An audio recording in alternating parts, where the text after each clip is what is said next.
kemantapan. Bahwasanya kita yang masih hidup ini bisa menolong orang yang wafat meninggal dunia. Sekaligus ini klarifikasi. Karena ada yang berpendapat orang mati habis perkara dan tidak perlu didoakan, doanya nggak nyampe. Ini belakangan di Bandar Lampung sudah agak nyebar. Kadang-kadang saya agak keselnya itu, Pak. Justru orang-orang yang pendidikan formalnya tinggi-tinggi. Saya lihat malah PNS di kantor pemerintahan itu udah banyak PNS cingkrang. Yang celana setengah betis itu ya, Pak ya. Coba bapak-bapak bayangin aja, emang Nabi dulu kayak gitu? Ini dampak orang belajar agamanya cuman dari media sosial.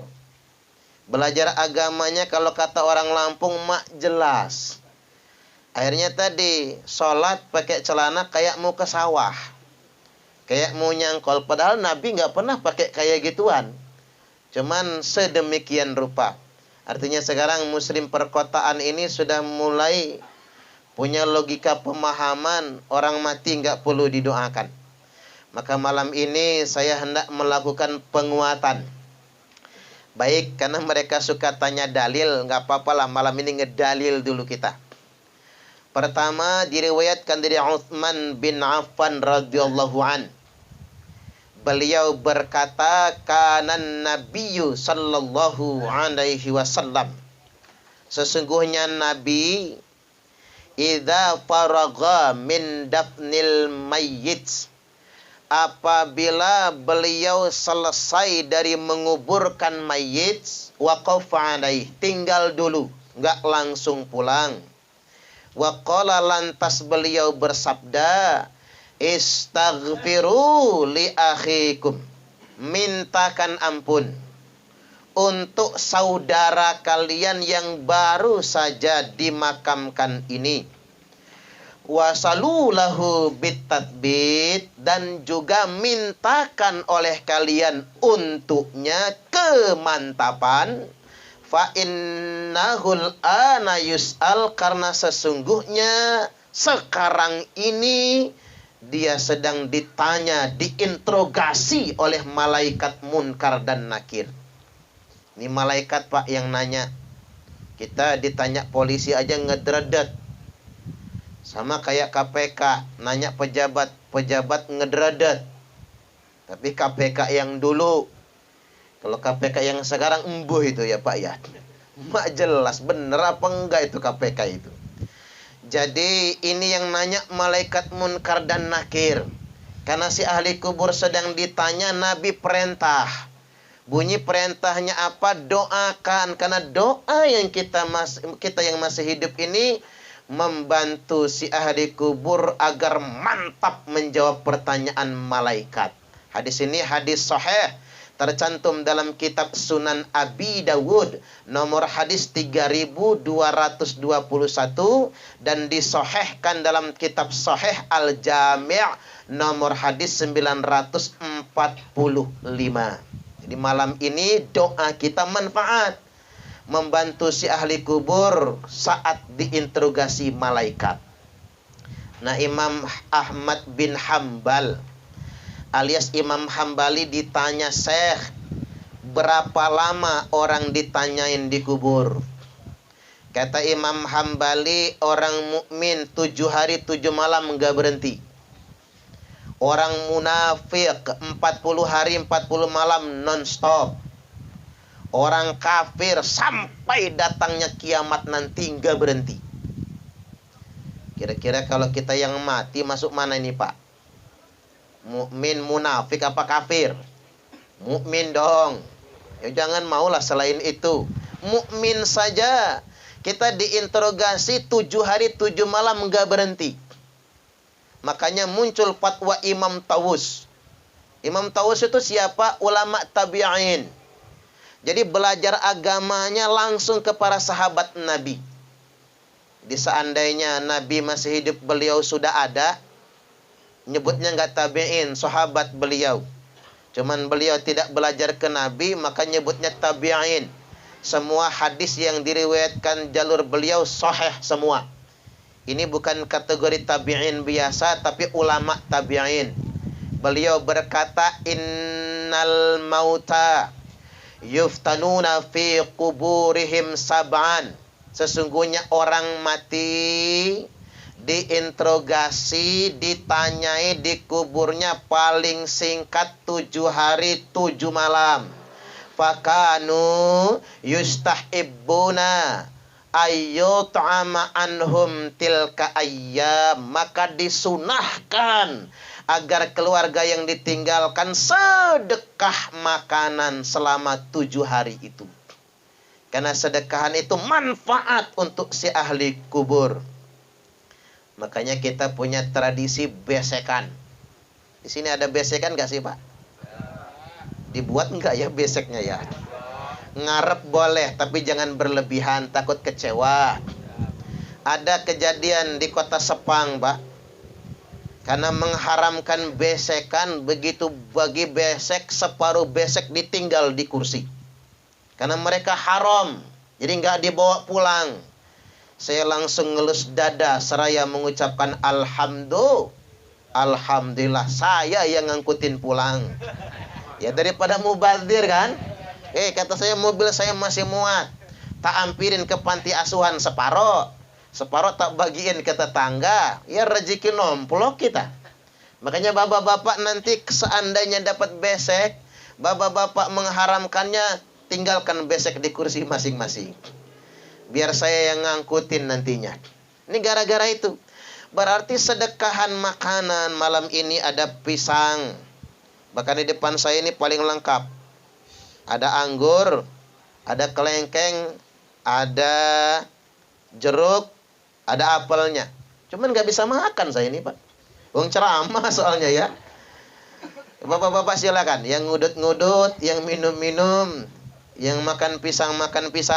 Ini sebenarnya kalau pisang Ambon ini emak-emak yang suka Pak. Kalau kita mah yang ini aja yang sukanya ya. Baik bapak-bapak rahimakumullah. Kata Imam Taus rahimahullah maksud saya. Disunahkan agar keluarga yang ditinggalkan tuh sedekah makanan. Sedekah makanan itu meringankan si ahli kubur saat diinterogasi malaikat. Selain itu kita masuk ke hadis Nabi. Diriwayatkan bahwasanya dari Aisyah ummul mukminina radhiyallahu anha. Beliau berkata qalat anna rajulan atan nabiyya sallallahu alaihi wasallam. Sesungguhnya ada seorang laki-laki datang ke Nabi, waqala dia berkata, inna ummi uftulitat nafsaha. Ya Rasul, ibuku mati. Walam tuh, sebelum mati kemarin, sebelum meninggal dunia, ibuku nggak pesan apa-apa, nggak wasiat apa-apa. Walam tus. Wa aldunnuha law takallamat tasaddaqat. Tapi aku punya pikiran ya Rasul, punya angen-angen, punya rasa-rasa. Seandainya ibuku masih bisa ngomong, mungkin dia akan bersedekah. Iya juga Pak. Orang mati itu siapapun dia, selama masih bisa ngomong pengen sedekah. Andai kata orang mati bisa whatsappan, japri dari kuburan dia, minta sedekah. Apa yang fauha in tasaddaqtu anha. Lalu dia tanya, apakah ibuku itu bisa dapat manfaatnya bila aku yang sedekah atas nama dia? Atau dalam matan yang lain, afalaha ajrun in tasaddaqtu anha. Apakah ibuku dapat pahalanya? Apakah pahalanya nyampe ke ibuku bila aku sedekah pahalanya atas nama dia? Jawab Nabi, na'am tasaddaq anha. Ya, sedekahlah atas nama ibumu. Sahih Al-Bukhari nomor hadis 1388. Sahih Muslim nomor hadis 1004. Sahih muttafaqun alaih. Ini sahih kelas 1. Ini anna rajulan, sesungguhnya seorang laki-laki. Siapa laki-laki itu? Laki-laki itu Sa'ad bin Ubadah. Lalu Sa'ad bertanya lagi sama Nabi, kalau begitu ya Rasul, ayu sodaqati afdol, apa sedekah yang utama? Kata Nabi, saqiyul ma, bagikanlah air minum. Makanya bahasa kitanya apa Pak? Enggak ketang air minum, sedekahan keluarkan. Ya namanya enggak mampu, ya sudah air minum.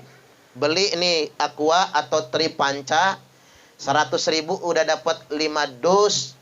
Lebih ini kalau kita bagikan. Ustadz, Tripanca nggak kebeli, ya sudah air sumur direbus. Tuangkan di gelas, tapi kalau bisa kasih yang hitam-hitam.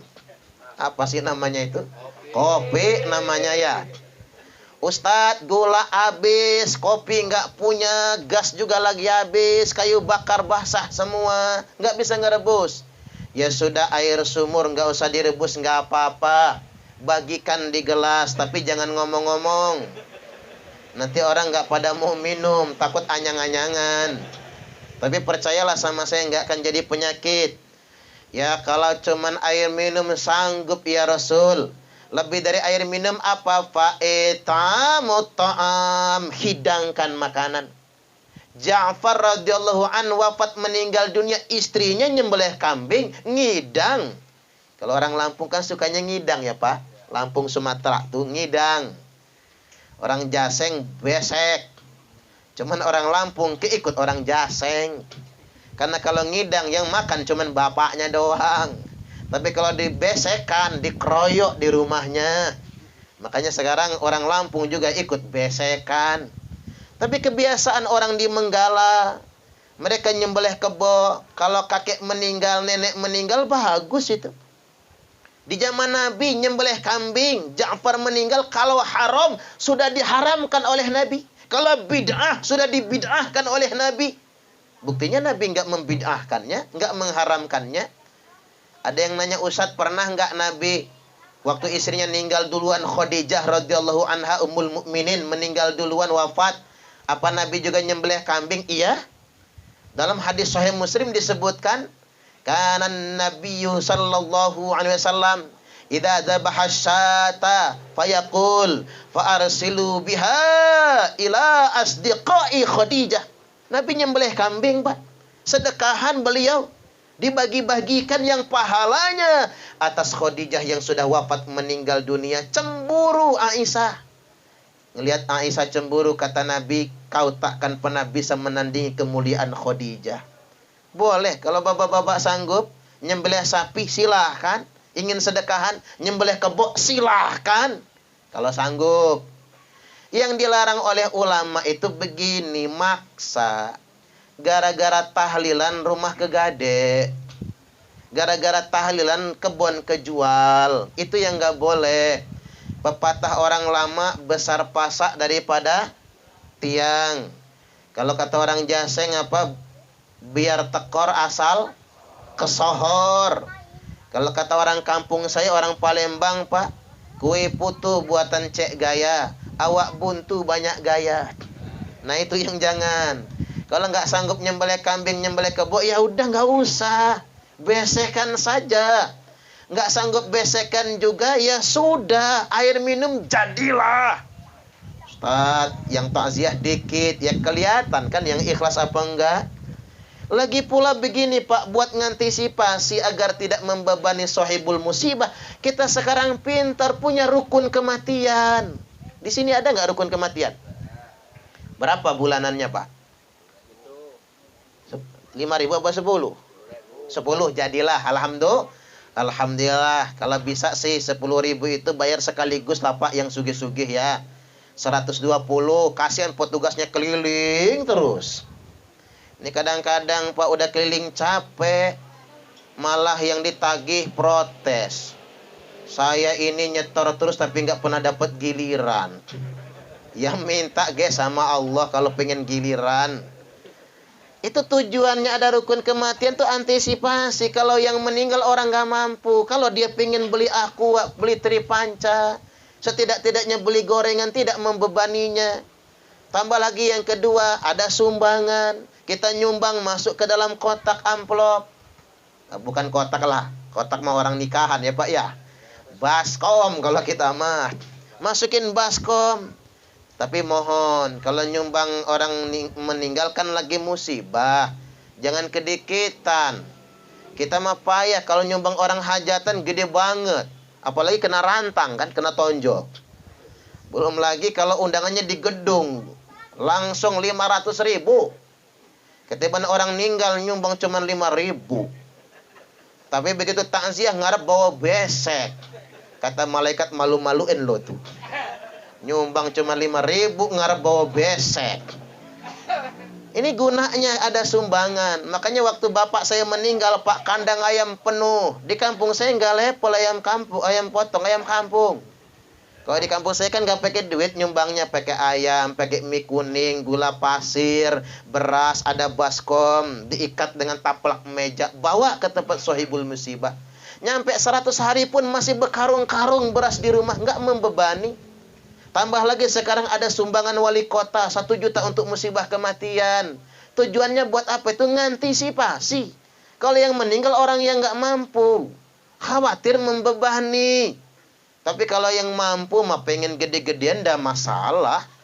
Saya pernah ceramah di Pahoman, yang meninggal mantan bupati.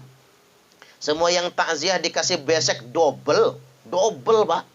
Biasanya yang mimpin Yasin aja yang double itu.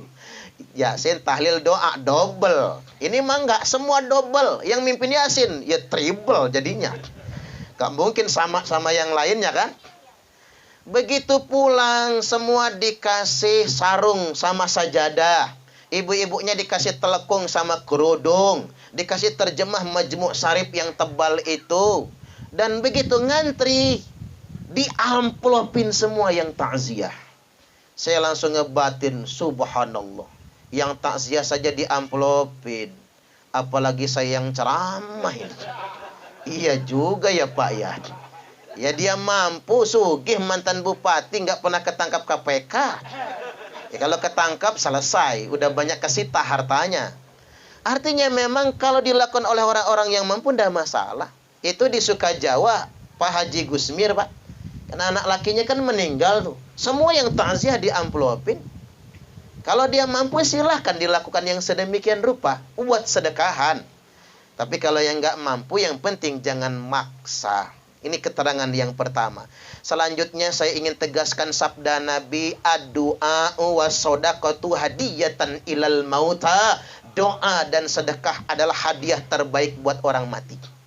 Saya ingatkan, hadiah buat orang mati bukan kijing.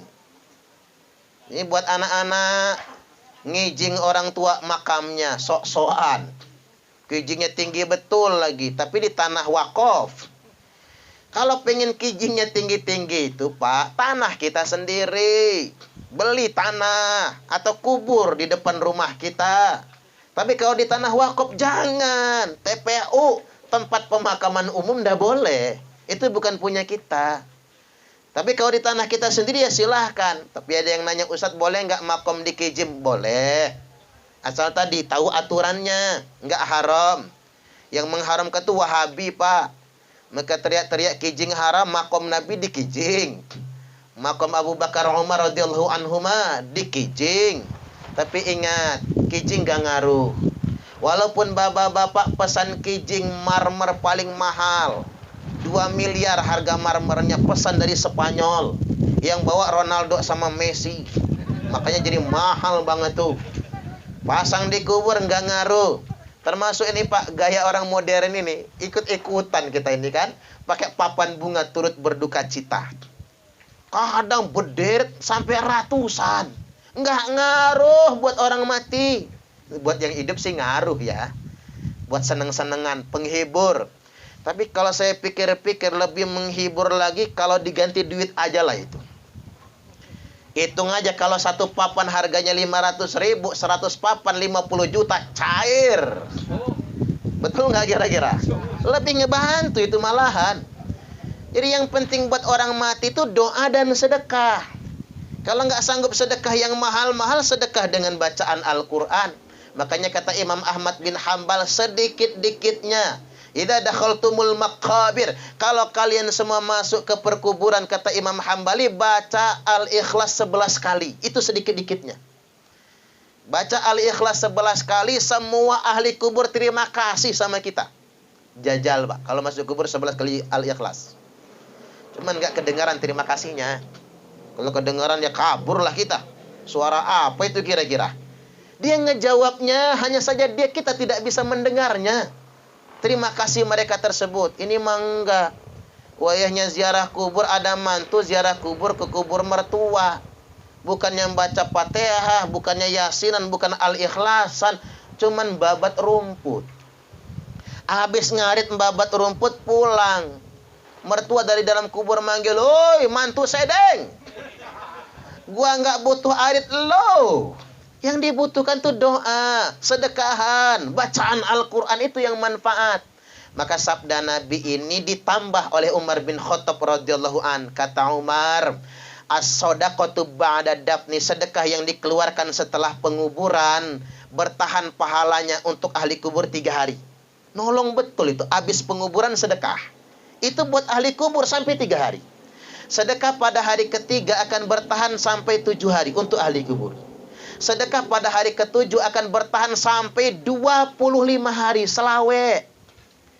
Di sini ada salawean nggak sih? Mulai sekarang kita pakai salawean lah, Pak. Buat nambah-nambah proyek lah ya. Masa langsung loncat 40? Kan keterangannya salawe dulu.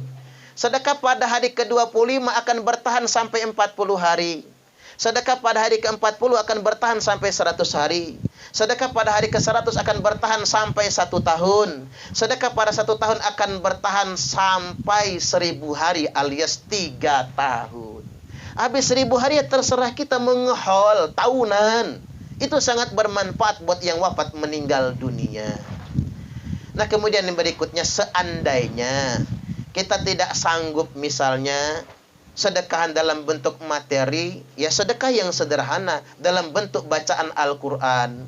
Makanya Imam Asy-Syafi'i rahimahullah menegaskan, yustahabbu ayyuqra'a indahu syai'um minal Qur'an. Disukai, disunahkan, hendaknya samping kuburan ini habis pemakaman bacakanlah surat atau ayat tertentu dari Al-Quran. Wa in khatamul Qur'ana kullahu kana hasana. Dan apabila dihatamkan Quran semua, lebih bagus lagi. Hataman Quran di kubur. Makanya kebiasaan orang dulu ya Pak, hataman di kubur itu bagus. Zaman sekarang sudah jarang yang mau hataman di kubur.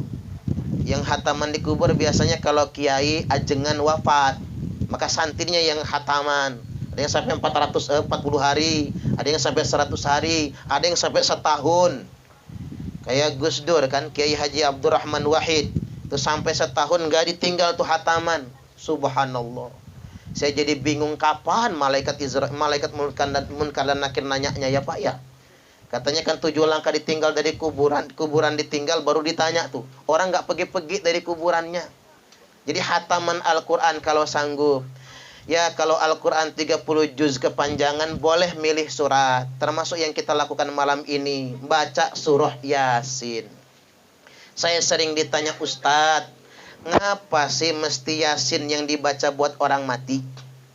Cara ngejawabnya begini Pak.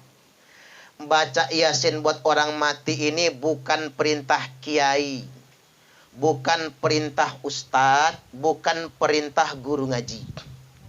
Tapi baca Yasin buat orang mati ini perintah Nabiullah Muhammad sallallahu alaihi wasallam. Nabi yang suruh. Jadi kalau orang ngebantah, dia ngebantah Nabi. Kalau orang membid'ahkan, dia bid'ahkan tuh Nabi. Nabi yang perintahkan kita, Iqra'u Yasin ala mautakum. Bacakan Yasin atas yang mati di antara kalian semua. Ibnu Majah nomor hadis 1448, Abu Daud nomor hadis 3121, Musnad Imam Ahmad 19427, disahihkan dalam kitab Sahih Ibnu Hibban oleh Al-Hafidh Ibnu Hibban. Jelas yang mensahihkan. Kan kita punya kaidah yuqaddimul mutbitu 'alan nafi, dahulukan pendapat yang menetapkan daripada yang meniadakan. Jadi kalau ada yang menetapkan Yasinan dengan dalil dan fatwanya, itu yang dipilih. Bukan orang yang membid'ahkan, bukan orang yang menolak. Tapi ya kalaupun nggak mau betul ya nggak apa-apalah. Kita kan nggak maksa, betul nggak kira-kira? Orang nggak yakin suruh ngamalin ya jangan, nggak nyampe juga. Bapak-bapak sedekahan yakin nggak nyampe ya nggak usah. Ya nggak ada gunanya, nggak nyampe pahalanya. Tapi yang jelas kalau kita yakin nyampe. Yang penting kita ini nggak saling menyalahkan lah. Maunya saya itu begitu, umat Islam itu beda pendapat wajar. Karena orang nggak mungkin kan pikirannya sama. Nggak mungkin pendapatnya jadi sama. Perbedaan pendapat wajar. Yang penting jangan saling menyalahkan. Cocok nggak kira-kira? Ya kayak kita hidup bertetangga lah. Jangan ngurusin rumah tangga orang. Urusin rumah tangga kita sendiri. Makanya ada pepatah orang pasaran. Laki-laki yang rajin mencium istrinya relatif lebih panjang umur dibandingkan dengan laki-laki yang mencium istri tetangganya. Setuju nggak kira-kira? Jajal kalau nggak percaya, kena bacok kita. Nyium bini tetangga. Artinya OP nih punya kita, jangan punya orang. Kita istiqomah dengan punya kita. Tapi juga anak-anak yang mondok, Pak, jangan asal mondok. Nanti diajak orang ngomondok main gratis-gratis saja. Taunya mondok yang kayak gituan. Pulang ke rumah sungkem haram. Nyanyi Indonesia Raya haram. Pasang gambar haram. Kan ada yang kayak gitu. Hati-hati. Kita ini beragama tergantung gurunya.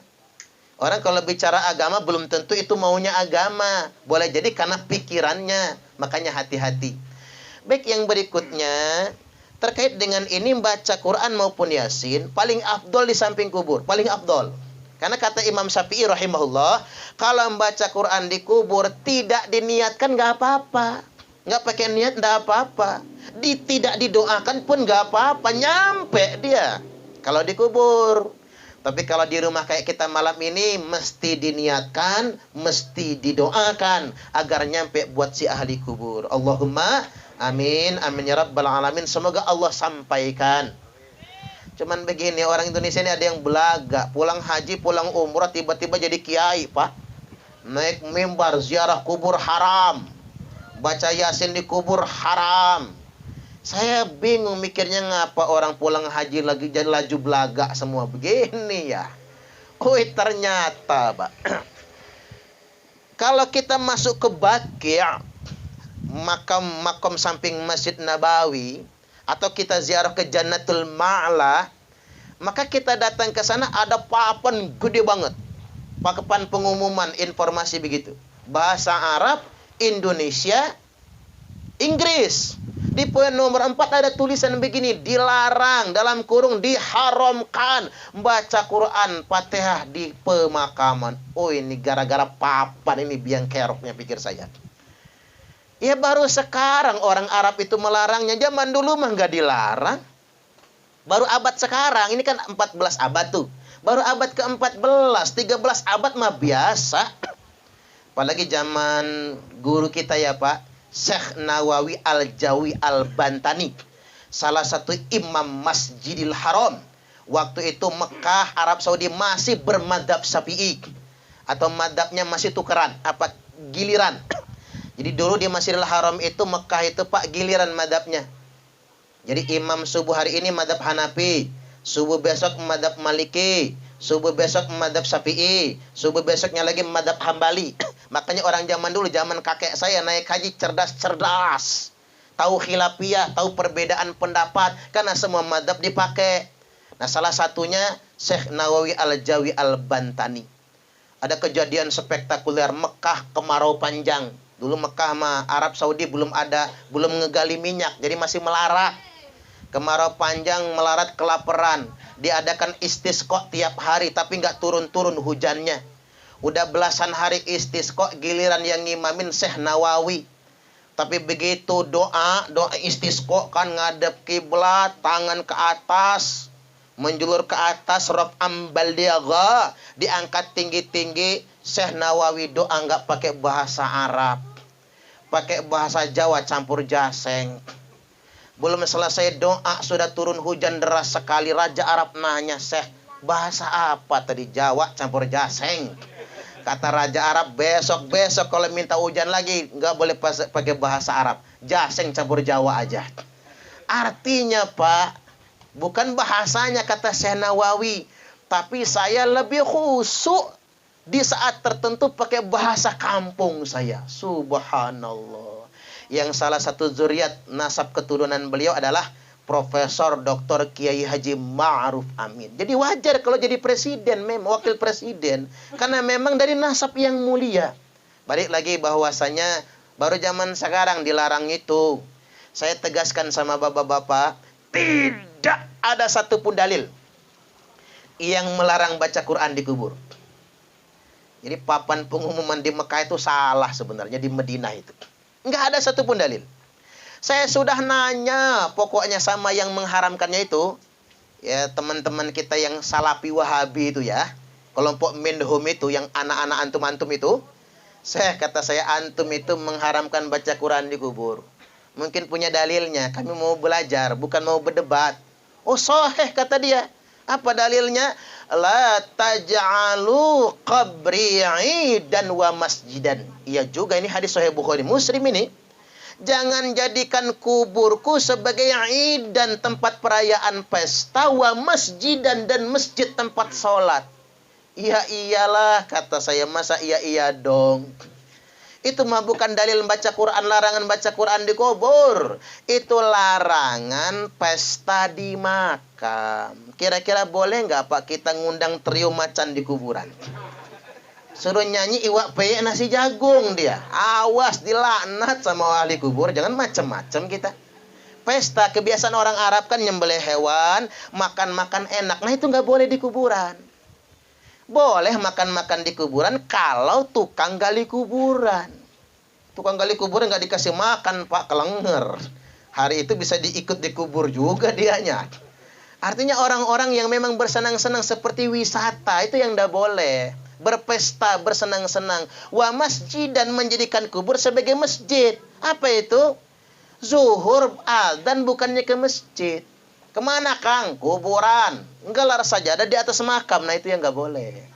Kecuali kalau kuburan sama makamnya ada pemisahnya. Kayak makom para wali. Kan ada pemisah. Ada pesariannya. Istilah orang itu. Ada masjidnya, ya silahkan. Tapi orang Wahabi mengatakan haram sholat di masjid kalau di lingkungan itu ada kuburan. Pening pala dia pas ke Masjid Nabawi Pak. Wong makom Nabi dalam masjid di sana. Maka dulu pernah ada kejadian waktu revolusi Wahabi, kuburan kijing di Arab itu dipapas semua. Dulu mah pakai kijing di Mekah, Madinah itu dipapas semua, dan perencanaan pembongkaran makom Nabi dari Masjid Nabawi akan digeser pindah ke Baqi'. Maka muncul peristiwa terkenal. Kiai Haji Hadratus Syekh Kiai Haji Hasyim Asy'ari membentuk namanya Komite Hijaz dan langsung menghadap Raja Arab membuat sebuah ancaman. Kalau Anda berani memindahkan makom Nabi, maka Anda beserta keturunan Anda terlaknat semua. Gara-gara itu nggak berani Raja Arab. Itulah jasa Hadratus Syekh Kiai Haji Hasyim Asy'ari.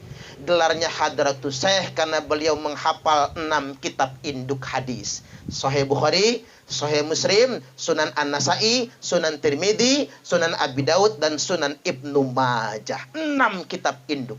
Orang Indonesia sampai hari ini belum ada satupun yang menghafal 6 kitab induk ini.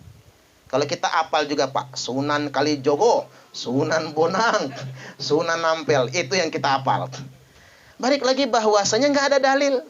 Nah kita punya dalil. Hadisnya bi isnadin hasanin sahihin, dengan isnad yang hasan sahih. Ada sahabat hataman Quran. Dia bikin tenda begini biar hujan nggak kehujanan, panas nggak kepanasan. Nyadar dia setengah bacaan kalau di situ banyak pemakaman. Tutup Quran, dia baca surah Al-Mulk, kemudian dia datang kepada Rasul, celaka ya Rasul. Ngapa? Kata Nabi. Aku baca Quran di kubur, tapi aku nggak sadar kalau itu pemakaman. Apa penebus dosa bagi saya ya Rasul, karena saya sudah baca Quran di kubur? Nabi senyum. Balik maning kata Nabi. Pulang kamu ke kuburan tadi.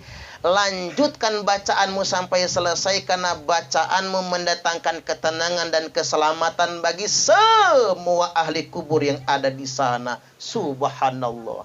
Hadis ini tercantum dalam kitab Sunan At-Tirmidzi di juz yang kelima halaman 289 bi isnadin hasanin sahihin, dengan isnad yang hasan sahih.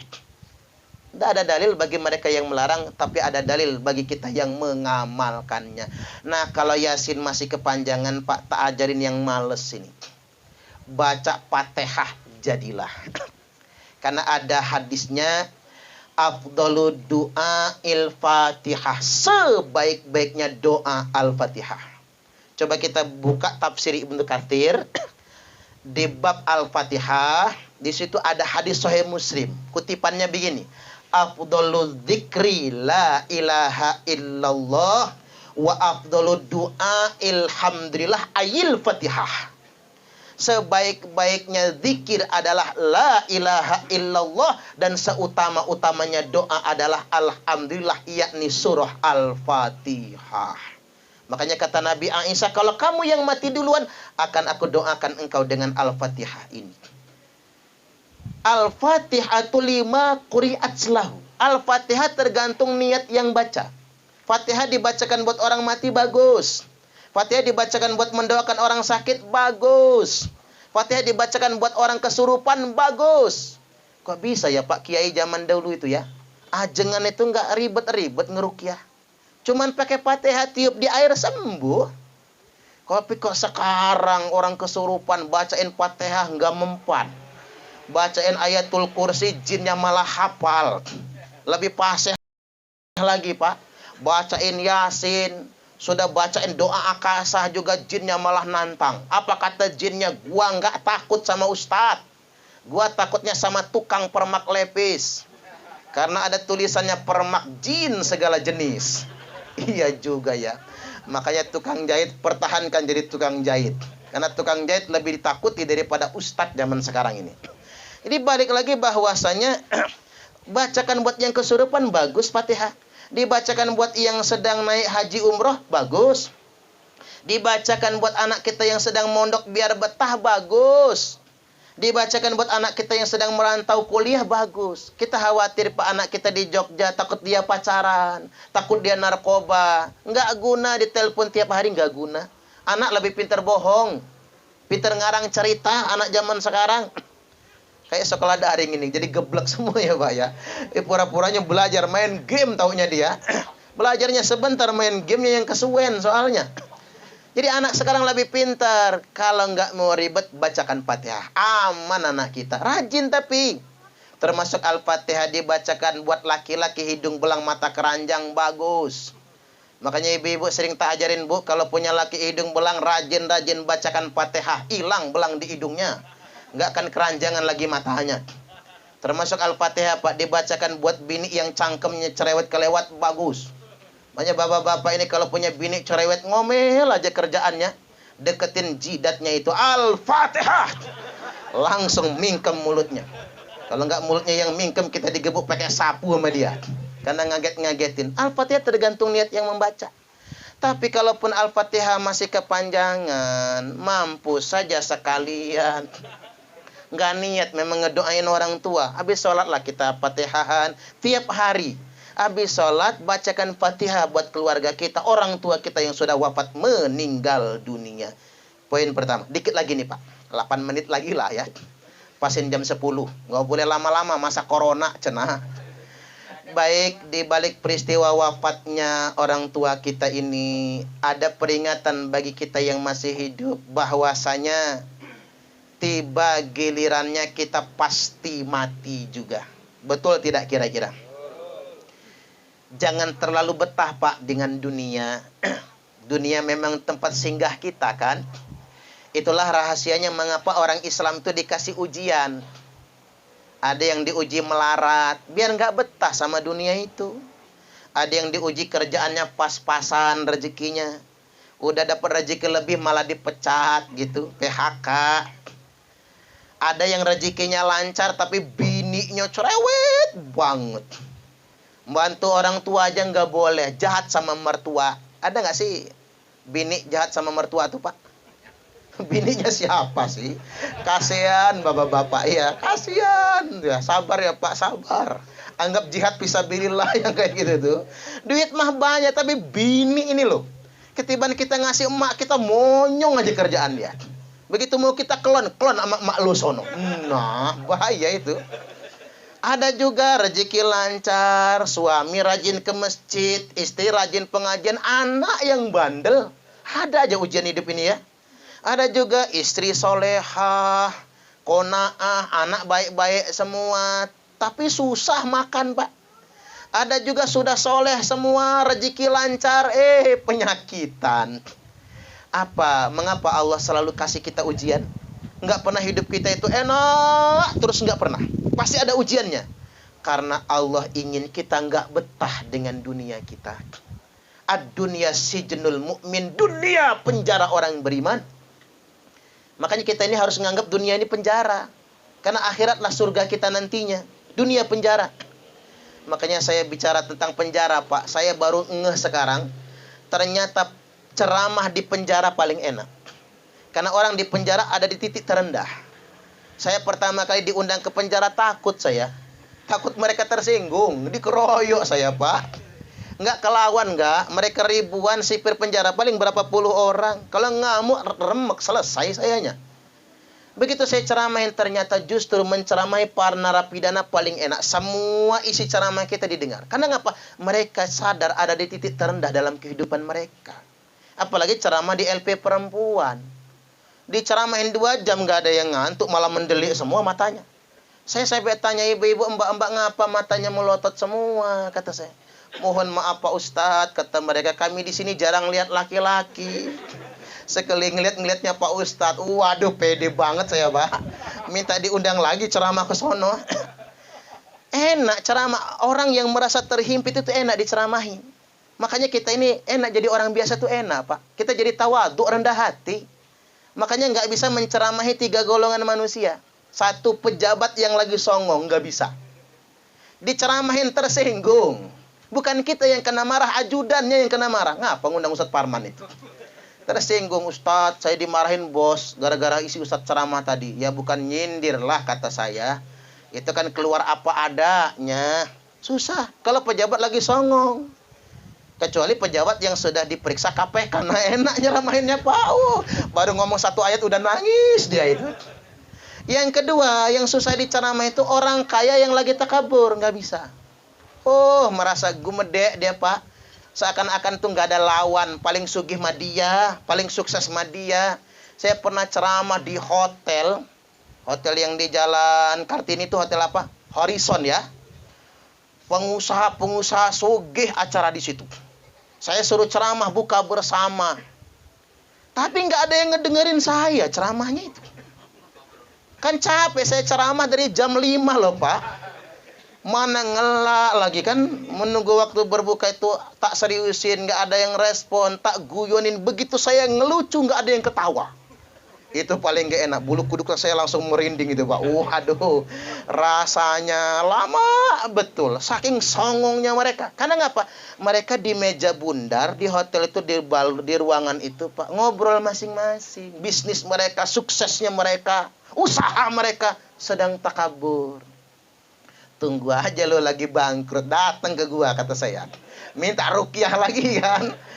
Begitu diceramahin, nangis lagi. Susah. Yang nomor 3 yang nggak bisa diceramahin orang gila. Nggak bisa, jangan sekali-kali. Saya diundang rumah sakit jiwa, nggak maulah, kata saya. Saya yang stres nantinya. Jangan diceramahin orang gila. Tambah stres kita. Makanya ada guyonan kan, pas mau hari raya kurban, mau eksekusi kambing kurban tuh, bawa ke tanah lapang bini mau nyembelih, bawa kambing di jalan papasan sama orang gila lagi nongkrong. Orang gila komentar sama yang bawa kambing, hari gini jalan-jalan bawa monyet. Kata orang gila, apa kata yang waras? Woi, dasar gila lu ya. Ini bukan monyet, kambing. Kata orang gila, siapa yang ngomong sama lu? Gua kan ngomong sama kambing lu. Makanya ngeladen orang gila tambah gila katanya ya, Pak. Jadi balik lagi, dunia ini cuman sementara kok. Bukan untuk selamanya, kita semua pasti akan mati. Jangan pengen lama-lama lah hidup di dunia ini, Pak. Oke, kalau kata Khairil Anwar, aku ingin hidup 1000 tahun lagi, nggak bisa. Dia aja cepat mati soalnya. Coba jajal bapak-bapak umurnya sampai 100 tahun, nggak tahan, nggak yakin. Umur 100 tahun, mata rabun, kuping budek, gigi ompong, asam urat, campur rematik, kena komplikasi stroke, kelenjar prostat bocor kelep, berak kencing di kasur, anak ngurus udah jijik, mantu udah enak bukan main. Percayalah sama saya. Bapak-bapak laganya udah tua bangka, kawin lagi kan? Bini muda yang ngurus. Ini laki cerewet lagi. Bini telat ngambil anduk marah. Istri telat bikin teh marah. Istri sambil ngaduk teh ngebatin dia. Kapan matinya orang satu ini? Percayalah sama saya, Pak. Makanya jangan kelamaan lah hidup ini. Ya, walaupun kita panjang umur, mudah-mudahan kita sehat selalu. Allahumma amin. Karena pilihan hidup ini sehat. As-sihhatu khairum minal ghina. Sehat itu lebih baik daripada kaya.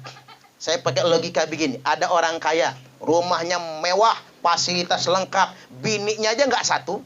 Ya terserah berapa dia yang kaya.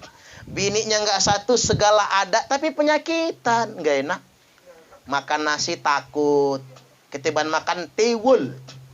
Orang zaman dulu makan tiwul, Pak. Orang miskin nggak kebeli beras. Sekarang lihat di Bandar Lampung, semua restoran yang jual tiwul, yang makan tiwul orang kaya semua. Paling jelek mobilnya Fortuner. Jadi tiwul makan orang kaya di zaman sekarang. Makan nasi takut. Sayur santan takut. Lauk ikan asin takut. Sate kambing takut ya Pak. Minum kopi manis takut. Teh manis takut. Susah hidup kayak gitu. Di samping orang kaya ada orang miskin rumahnya. Rumahnya gede geribik, atapnya asbes bocor pula. Lantainya tanah, tapi si miskin kalau makan 3 piring. Nambah 3 kali. Sayur nangka disantan kental. Lauknya ikan asin, sambal terasi pedas. Lalapnya triple, pete, jengkol, jaling. Makan bersimbah keringat bekipas. Habis makan duduk di teras, buka baju ngudut ji samsu. Subhanallah. Tak pikir-pikir, Pak, mending melarat lah daripada kaya. Makanya hidup ini yang penting sehat. Makanya kita itu jangan ngelihat nikmat orang. Capek kita kalau iri sama orang. Yang ada pada kita sajalah. Yang penting masih bisa makan. Makan nggak makan, yang penting ngumpul. Ada rezeki nggak sayang duit, beli daging kan gitu. Beli kambing nyate, kumpul keluarga, nikmati hidup kita ini apa adanya. Asal juga jangan boros berlebih-lebihan. Bikin senang, yang penting jangan punya utang. Makanya saya setuju, Pak. Masker ini nggak ngaruh, nggak? Betul aja. Ya kita ini pakai masker karena hormat sama pemerintah kan. Saya pakai masker karena menghormati pemerintah lah sebetulnya. Makanya tak cantol masker. Tapi lama-lama dicantol sakit juga kuping saya ini ya, Pak.